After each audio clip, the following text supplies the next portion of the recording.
আমি একটা ভিডিও না করেই পারলাম না, কারণ এখন ফোন খুললেই দেখতে পাচ্ছি শুধু একটাই ভিডিও, ডক্টর মৌমিতা দেবনাথের মৃত্যুর ভিডিও।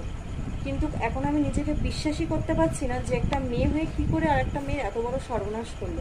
সে শুধু একটা মেয়ের সর্বনাশ করেনি, সে একটি অসহায় মায়ের কোল থেকে তার সন্তান কেড়ে নিয়েছে, একটি অসহায় বাবার প্রতিটা স্বপ্ন ভেঙে দিয়েছে।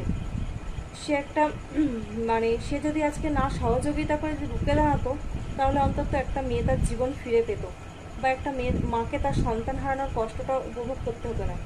একটা সন্তান হারানোর কষ্ট একটা মাই বোঝে, কিন্তু এই ধরনের মেয়েদের সমাজে বেঁচে থাকার কোনো অধিকারই নেই। এরা নারী জাতির কলঙ্ক।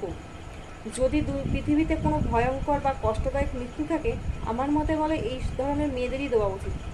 আর আমার সকল বন্ধুদের কাছে একটাই অনুরোধ, কাউকে এতটা বিশ্বাস করো না যাতে যার ফলে তোমার জীবনটাই দিতে হয়, কারণ এই সমাজ বিশ্বাসের মূল্য দেয় না। যদি তোমাদের